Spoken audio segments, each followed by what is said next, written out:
Genes are passed down from parents to offspring, often determining traits like hair color, personality, and even eye color. My genes are blue. Sydney Sweeney, 𝗬𝗓𝗡𝗡𝗘𝗥𝗦. An American Eagle ad with overtly racist undertones tells us that Sydney Sweeney's genes are great because they're blue like her eyes. Meanwhile, a modern-day Holocaust happens on the other side of the globe, with images of emaciated babies delivered direct to our phones while our president sets 500 tons of emergency food aid on fire. And Trump signs an executive order making it legal to forcibly institutionalize, detain, imprison, intern, choose your verb, anyone the regime determines is mentally ill. I made an episode a year ago about how the right in America has rebranded eugenics to make it all part of the Make America Great Again plan, warning that Trump 2.0 would systematize, under Project 2025, its approach to eugenics. Back then, we were mostly hearing dog whistles. Today, it is openly embraced. We're going to connect the dots between these headlines today and take a dive into how our eugenicist past has shaped the present moment, from Sydney Sweeney to the genocide in Gaza to the targeting of mentally ill Americans. First, Miss Sweeney. Last week, American Eagle released a series of ads for their denim collection featuring Sydney Sweeney.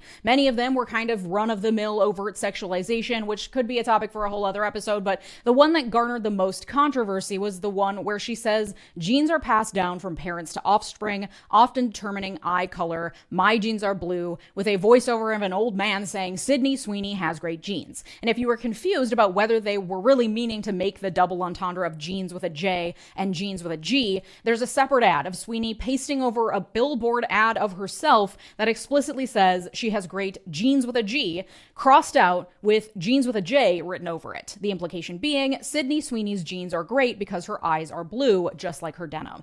So buy American Eagle jeans, I guess. And people are uncomfortable, to say the least, with the insinuation. And the right is, of course, laughing at the left for being sensitive little snowflakes about the whole situation. Often, the way news outlets report on a story differs depending on the bias of the publication, and it's hard to know how your own perception of bias influences your interpretation of the news. This headline from Business Insider caught my eye. Sydney Sweeney is a meme stock icon now. Turns out controversy is good for business, but we'll get into that. Using the Ground News browser extension, I can see that in the US, Business Insider is considered left-leaning. To get a fuller picture of the story on all sides of the political spectrum, I can click on full coverage, which will show me coverage of the same story from publications across the political spectrum. My partner on today's video, Ground News, uses 3 independent monitoring organizations to assess the bias rating for each publication. Each news monitoring organization has their own methodology, including editorial reviews, blind bias surveys, independent reviews, and third-party research. These are legit independent organizations, but they're limited by the data available to them. Their analysis is done in the context of the US political system. Our Overton window has shifted so far to the right that Business Insider is considered left-leaning. That tells you a lot about the context within which the media you're consuming operates. And thanks to Ground News, I can get even more context, including how factual each publication is and who owns it, giving me a well-rounded idea of the motivations, biases, and accuracy of the news I'm consuming. Would it not be great if everyone in America had that much information about the news that they were consuming? Because depending on where you get your news or where your family members get the news, you're going to get very different takes on the same story. This is where Ground News comes in and why I've been using them for over a year. Today's partner, Ground News, is an app and website that offers tools to help you critically analyze the news you read, providing context to understand the full picture. I feel better equipped to make sense of what's happening in the world without being influenced by just one perspective. And listen, I'm not the only one who loves Ground News. The Nobel Peace Center even called it an excellent way to stay informed, avoid echo chambers, and expand your worldview. I'm always really impressed with Ground News and genuinely think they're a great resource. If you want to stay informed on US politics and more, subscribe through this QR code or the link below at ground.news/Leeja for 40% off this unlimited access Vantage plan. It comes out to $5 a month for unlimited access to all the features I've mentioned. Thanks, Ground News. Commentators on the right are laughing at liberal leftist snowflakes and saying it's just an ad. The problem is that context matters in art, in film, and yes, even in ads. They exist within the context of the society in which they are being released. And American Eagle would not have made and released this likely incredibly expensive ad campaign if they didn't think it would move product and convince today's buyers to buy their jeans. So let me provide some context. I promise that this is important for the other topics in today's video. Just bear with me. So moving beyond the very obvious issue issue with declaring that blue eyes are preferable genes when your literal actual brand name is American Eagle, the ads themselves were a very clear homage to a series of incredibly infamous Calvin Klein ads from 1980 starring a then 15-year-old Brooke Shields. Everything from discussing the science of genes. The secret of life lies hidden in the genetic code.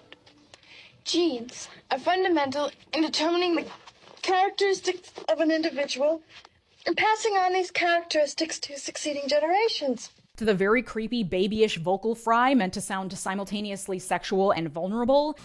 You want to know what comes between me and my Calvins? Nothing. Calvin Klein jeans.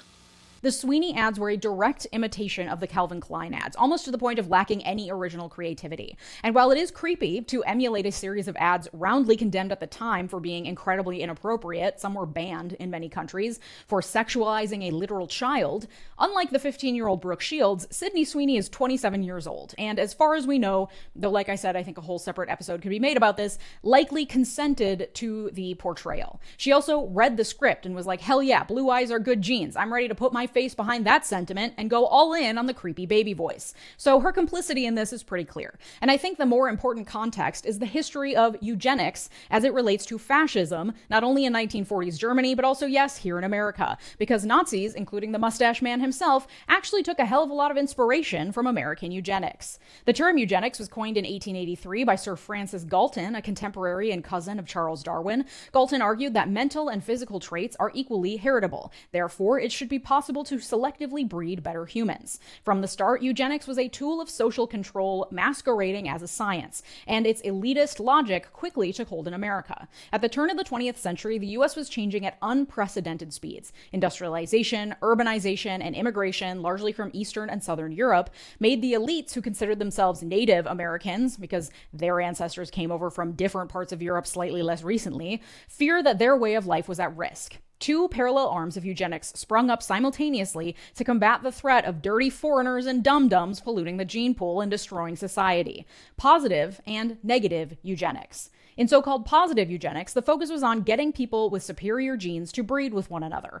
To further enshrine eugenic thinking into American minds, a propagandist organization called the American Eugenics Society turned it into a game. The first Fitter Families for Future Firesides contest was held at the Iowa State Fair in 1911. At their peak, such contests were held in 40 states. The competitions drew participants from miles around for a primer on eugenics disguised as wholesome entertainment. Each contestant would submit to a rigorous 3-hour inspection that included a physical exam and a detailed family history. Points were awarded for things like straight, healthy teeth, musical talent, or a family history of longevity, while points were deducted for every epileptic uncle, hysterical sister, and untimely demise in a lineage. And the idea of breeding better humans wasn't just popular in the US. In 1935, Germany took the fitter family concept to the extreme with its Lebensborn program, in which doctors and so-called race examiners matched the best of the best Aryan stock and sent them to special camps to conceive and care for large families in a utopian environment. Then there was negative eugenics, meaning efforts to restrict anyone considered undesirable from reproducing. The Germans took a lot of inspiration from Americans on this one, too.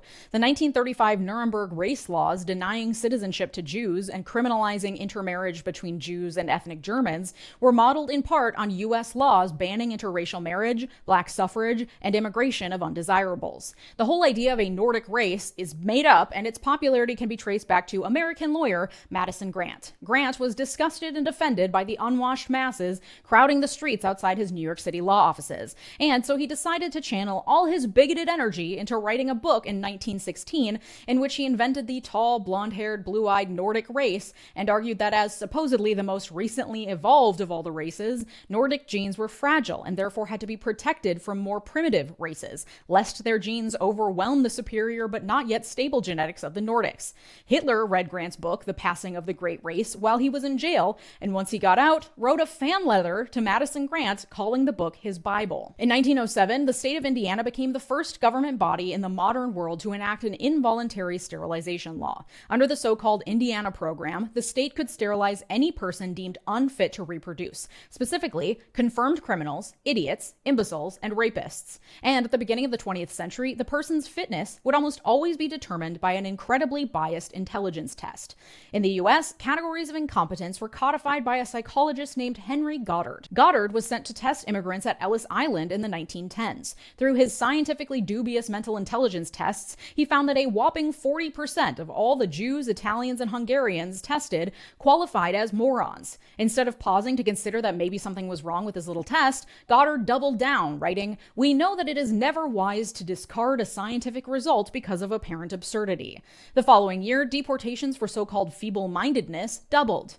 And in 1917, Congress enacted one of its first broadly restrictive immigration laws. It required immigrants over 16 to pass a literacy test, increased taxes on arriving migrants, and allowed immigration officials to exercise more discretion when deciding who to reject. By 1919, intelligence testing had been adapted into the National Intelligence Test, which sold 500,000 copies in a single year and was used to filter out undesirables by businesses, schools, and law enforcement. This National Intelligence Test included questions like, the Knight engine is used in the Ford, the Pierce Arrow, or the Lozier car, as though a question about car engines is an accurate way to test intelligence as opposed to just random trivia knowledge. How well a person performed depended entirely on their level of education and how attuned they were with middle-class culture. The data collected from Goddard's tests was garbage, but would nonetheless prove extremely useful in furthering the eugenics cause. And nobody used flawed data better than this guy, Harry Laughlin, the eugenics movement's most persuasive lobbyist and the assistant director of the Eugenics Records Office, the national hub of eugenic research and outreach.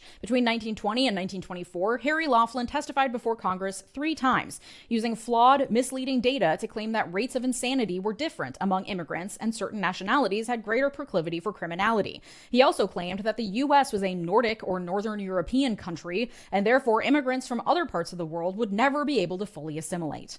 And it is in this context that forced sterilization and anti-immigration laws flourished in the early 20th century and beyond, often overlapping and commingling in a fascist playground of truly hideous proportions. In 1922, Harry Laughlin published his eugenicist magnum opus titled Eugenical Sterilization in the United States. Both a history book and an instruction manual, the text compiled every sterilization law ever passed and every case ever brought, then laid out Laughlin's own model eugenical sterilization law designed to withstand due process challenges. It would be put to the test in 1927. The woman selected as Virginia's involuntary sterilization guinea pig was a teen mom by the name of Carrie Buck. Buck was sent to a colony for epileptics and feeble-minded after giving birth at age 14. She'd been assaulted by her foster family's nephew, but rather than deal with any of that, they just labeled her an imbecile and dropped her off at the same facility holding her birth mother. Carrie's biological mom had been at the colony since 1920 when she was diagnosed as feeble-minded, a diagnosis based less on medical evidence than on the doctor's impression of her sexual behavior. The best way to deal with tarts, floozies, and harlots? Lock them up. It's for their own good. Despite the lack of solid scientific footing, Carrie Buck and her mother's diagnoses were treated as factual when brought before the Supreme Court in 1927. Chief Justice Oliver Wendell Holmes Jr. rendered the verdict in favor of sterilizing Carrie Buck, writing, quote, "It is better for all the world if instead of waiting to execute degenerate offspring for crime or to let them starve for their imbecility, society can prevent those who are manifestly unfit from continuing their kind. 3 generations of imbeciles are enough." Though subsequent testing would find that both Carrie and her daughter she birthed at 14 were of average intelligence, it was too late. Carrie Buck was the first person of thousands who would be involuntarily sterilized under Virginia's eugenics laws. Laughlin's model law was a success, and his example not only went on to help shape the Nazi Party's 1934 racial hygiene law, but also informed 27 additional state sterilization laws in the U.S. In the 2 decades leading up to Buck v. Bell, about 6,000 sterilizations had been performed in the U.S. In the 6 years following the decision, that number would more than double. By the close of the 1930s, more than 30,000 Americans had been involuntarily sterilized. Along with providing pseudoscience to back up incredibly harmful and bigoted sterilization and procreation policies, eugenics also offered a scientific-sounding rationale for the rising anti-immigrant sentiment in American society at the turn of the 20th century. Even the Irish, so recently despised themselves, jumped in to shit on these new immigrants and lobby for federal restrictions on how many people from the undesirable countries could come in. Meanwhile, labor organizations stoked fears that working-class Americans would lose their jobs to cheap immigrant labor, and anti-communist factions warned of the impending red tide from Russia and Eastern Europe. All that pressure culminated on May 26, 1924, when President Coolidge signed the Johnson-Reed Act into law. It set devastatingly limited quotas on immigration to the U.S. among Southern and Eastern Europeans and Asians that would reduce immigration by 97%. This prevented the immigration of large swaths of European Jews who would later be massacred during World War II.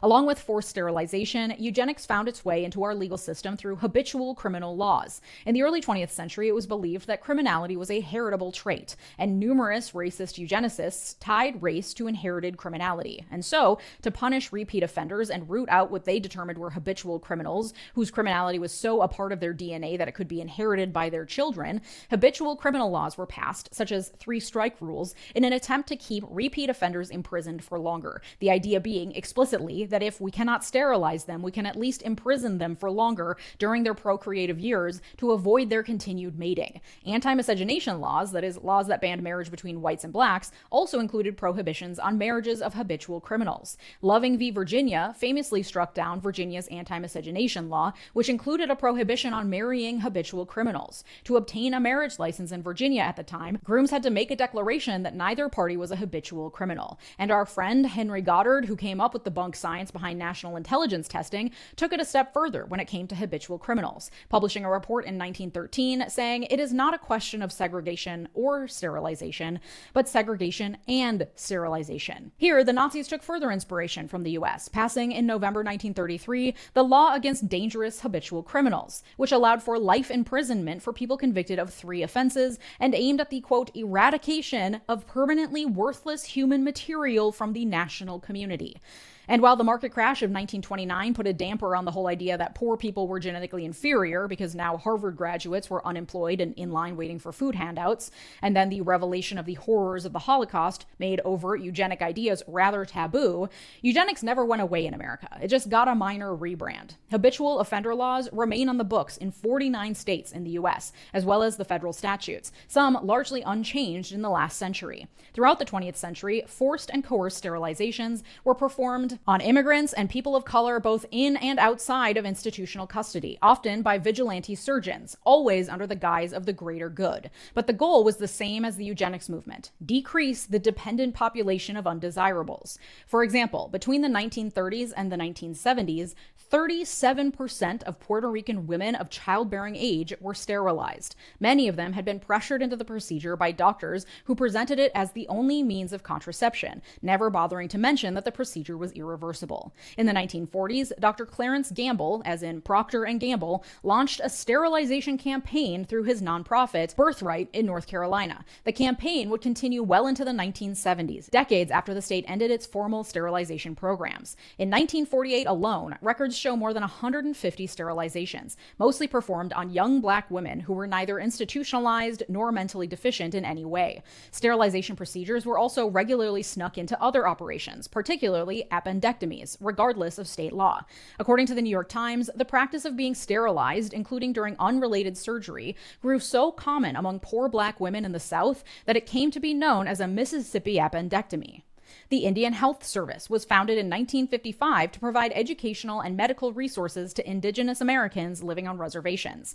Yet the people sent to care for Native Americans didn't always provide care. According to historian Jane Lawrence, some of the IHS doctors did not believe that American Indian and other minority women had the intelligence to use other methods of birth control effectively, and that there were already too many minority individuals causing problems in the nation. A rash of forced sterilizations began in the 1960s and continued through the 1970s, even after new regulations were passed. It's estimated that between 1970 and 1976, as many as 50% of Native American women were forcibly sterilized, devastating their communities both personally and politically. In addition to divorce and deep depression, Lawrence connects the tribe's loss of political power to their dwindling numbers rooted in these forced procedures. In the early 1970s, obstetricians in California working in federally funded family planning clinics sterilized immigrant Mexican women without their consent, often while they were getting cesarean sections.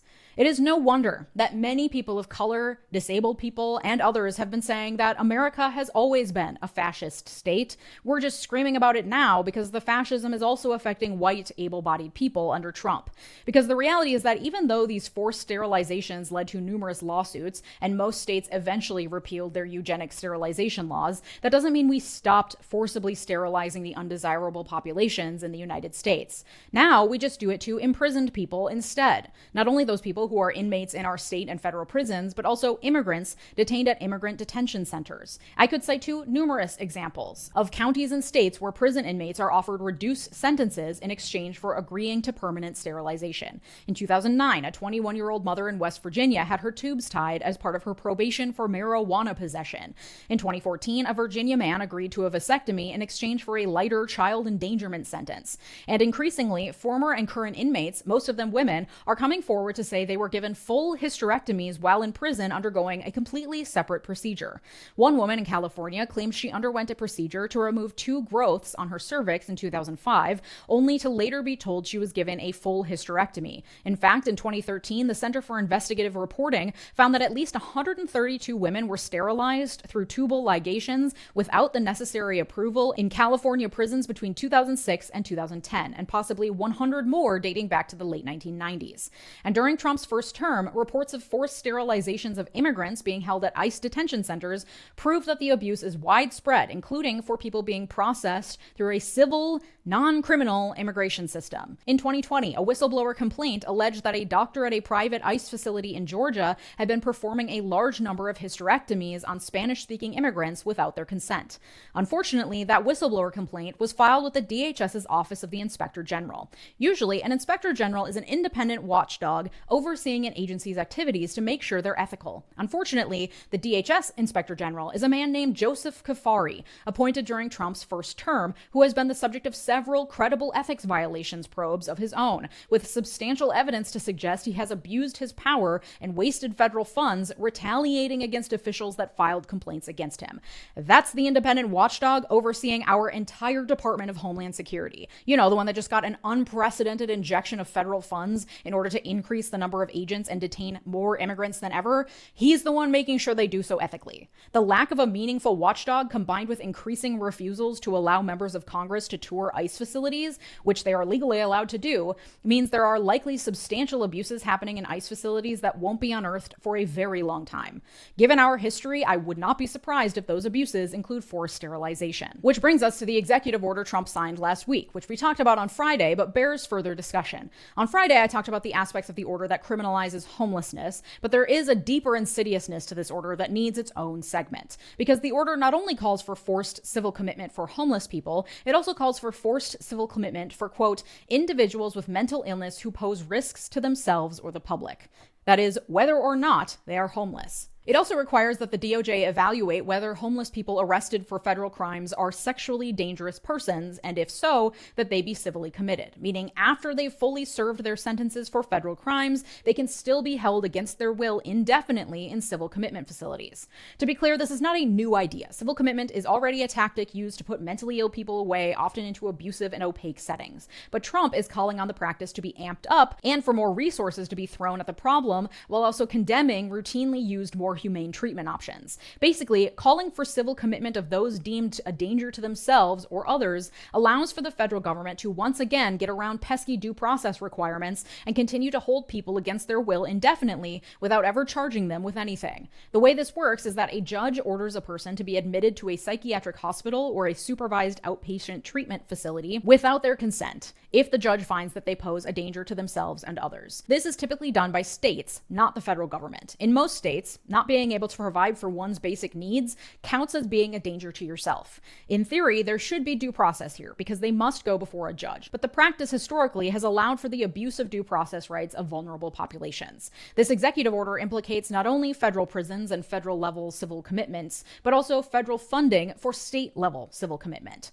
According to reporting from the Prison Policy Initiative, civil commitment facilities are often called shadow prisons because of the lack of oversight they receive. In many states, civil commitment centers are housed under the state's Department of Human Services and not technically classified as prisons, which means they're not subject to the same level of oversight as traditional prisons are. And you already know massive levels of abuse are happening in prisons even with oversight. Because of this, documented incidents of, quote, horrific medical neglect and abuse proliferate in these shadowy facilities. It also means access to data about people confined in these facilities is hard to get and not easy to aggregate, as civil commitment facilities are housed under various different agencies from state to state. Because of this, we don't even know the actual total number of people who are civilly committed at any given time in this country.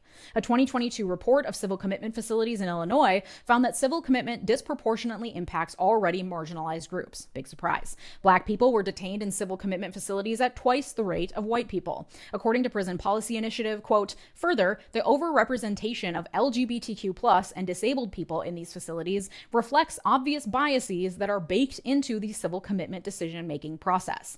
Many states use risk assessment evaluations to assess whether or not one should be civilly committed. These actuarial tools use outcome data from previously incarcerated people and conclude that because past studies found groups with specific characteristics more likely to reoffend, individuals that match those criteria must be continually confined. Risk assessment tools are generally problematic and frequently make incorrect predictions. Chicago attorney Daniel Coyne says that in sex offense cases, risk assessment tools are 58% accurate, or not much better than a coin toss. Illinois and many other states use the static 9999R, which predicts individuals' risk using data about groups that come from overwhelmingly unpublished studies. This risk assessment tool is notably homophobic, as it assigns a point, and thus a higher risk value, to those who have a same-sex victim. The Williams Institute writes, in addition to normalizing violence against women, this a priori assigns gay, bisexual, and MSM, men who have sex with men, who are more likely to have a male victim, a higher score, marking them as more dangerous than men who have female victims, regardless of any other characteristics of the offense. The report goes on to say, since having a mental abnormality is a criterion for admission, measuring the overrepresentation of disabled people in these facilities is challenging. By the logic of civil commitment, 100% of people inside have a psychiatric disability. In the Illinois report, 26% of Rushville respondents, that's the Civil Commitment Center, self-identified as having a disability, compared with 21% of the general Illinois population. Low levels of educational attainment, i.e. having a high school degree or less, were also very high at 48%. Anecdotally, survey respondents reported that many of their peers inside could not complete the survey because they were illiterate or had cognitive impairments that prevented them from reading and filling out a paper questionnaire. So disabled respondents' voices are likely underrepresented. Also, quote, 2/3 of respondents inside Rushville in Illinois report that they have been sent to solitary confinement, a potentially permanently psychologically damaging practice. Rushville, like other civil commitment facilities across the U.S., also use archaic treatment and evaluation technologies, including the 𝗕𝗓𝗪𝗡𝗔𝗪graph, a device that is attached to the individual's penis while they are shown sexually suggestive content. The device measures blood flow to the area, which is considered an indicator of arousal. Rushville detainees are subjected to chemical castration or hormone injections that inhibit erection and have been linked to long-term health impacts. Further, their progress through treatment is measured using a variety of highly questionable evaluation tools, including polygraph lie detector test results, which have been inadmissible in Illinois courts since 1981. The technologies that these facilities rely on look a lot more like medieval torture devices than the supposed therapeutic tools that they claim to utilize. Does this not ring some alarm bells that these practices are happening in the present day right now, considering the history I just laid out for you of eugenics in this country and in 1940s Germany? These are the places Trump has promised to send more homeless folks and anyone with a mental illness that the government has deemed a threat to themselves or others. That's going to include anyone who can't provide for themselves, so poor people, plus any number of other groups of people that the regime already has a history of targeting and labeling as predators or mentally ill. Drag queens, trans folks, the list goes on. Supreme Court precedent requires that a higher standard of proof, clear and convincing evidence, be provided in order to civilly commit someone. But what that really means in practice, especially in a regime that doesn't follow judicial orders, doesn't care about due process, and has the Supreme Court in its back pocket, remains to be seen. This paves the way for severe curtailment of rights, especially for already vulnerable populations, up to and including indefinite forced confinement in often private for-profit institutions that are known for being shadowy and abusive. live. In fact, when I was doing research for this video, I found it incredibly hard, impossible really, to find any information on the actual locations where people are sent in Minnesota, my state, when they are civilly committed, let alone who's in there, where their sources of funding come from, and more. That is, I believe, entirely the point, especially for the Trump regime, intent on removing as many undesirables as possible and locking them away or deporting them to purify America. This is a pattern that is easily recognizable from history that is now becoming vogue again in America. To be clear, it never went away, but now that you can publicly declare yourself a fascist and then raise tens of thousands of dollars from people who support you for it, as the fascist guy in that Jubilee video did, we have reached a level of comfort with fascist ideologies that is so clear and in vogue that American Eagle made a bet that they could recycle it and sell us jeans. And their stock saw a 15% jump in value in the wake of the controversial Sydney Sweeney ad, with conservatives lauding the actress for bringing about the end of woke advertising. So even while they're trying to gaslight us into thinking we're overreacting because it's just an ad, in the same breath, they're acknowledging that the messaging in the ad signaled the end of woke advertising. So you admit it. You admit that the ad was fascist. And it makes sense that we're seeing this pro-eugenics ideology flourishing right now. Things are lining up in ways very similar to the beginning of the 20th century. Income inequality is higher than it's ever been. Because of that, people feel like they're fighting over scraps, so outsiders coming in to take what little is left for them are seen as an existential threat. The ruling elite exploit that fear by playing into racist stereotypes, building an us versus them mentality that distracts us from gaining any sense of class consciousness, and instead gets the dominant majority to fall in line behind racist talking points and bunk science in favor of an authoritarian leader who is the only one that can protect them from the onslaught of the masses. The fear has reached such a fever pitch that people are willing to support policies and say things that just a few years ago would have been so utterly rejected by society that those people would have become pariahs. Instead, they are now so in vogue that fast fashion retailers are adopting fascist talking points in order to be edgy and sell jeans. Fascists rely on bunk science and misconstrued data in order to convince us that their programs and ideologies are based on anything other than fear-mongering in the name of greater control and power. They need eugenics, adopted into the cultural zeitgeist and rebranded as totally normal and above board, something so mundane it can be used to sell blue jeans, because it helps to dehumanize the regime's victims so that mass resistance goes away and we're all willing to turn a blind eye, because those people aren't really people, not like us. They're subhuman. They're terrorists. They're criminals. They're so inherently violent, it's in their DNA. They shouldn't be allowed into society or to procreate. What the state is doing is right and good because it protects the correct people from these subhumans that make the world dangerous and bad. Ignore the data that proves immigrants commit less crime. Ignore the science that disproves inherited criminality. Ignore the war crimes. It's happening on a global scale. It's happening to the people in Gaza who are being systematically starved into a mass casualty event on purpose, under the assumption that the world will look the other way. And it is an ideology that has been perfected in the United States and exported around the globe. Trump perpetuates it with his hateful executive order criminalizing mental illness and homelessness, and American Eagle and Sydney Sweeney are complicit in normalizing fascist ideology in popular culture and turning a massive profit on it. So what do? Continue speaking out about it. Don't look away, not from Gaza, but also not from your neighbors starving in the streets of the richest country on earth. And a lot of the policies Trump is proposing in this executive order rely on state compliance to enact. So if you live in a red state, I would think long and hard about getting the fuck out, at least to a blue state, if not out of the country entirely. If you want to support my work, all my videos are completely ad-free and uncensored over on Patreon, patreon.com/Leeja Miller. Thank you to my multi-platinum patrons, Mark, Sarah Shelby, Art, David, RH, Latranger Lucas, Thomas Johnson, and Tay. Your generosity makes this channel what it is, so thank you. And if you like this episode, you'll like the one from Friday all about how billionaires benefit from our new AI plan and from criminalizing homelessness. Thanks so much for watching. Have a good day. Bye-bye!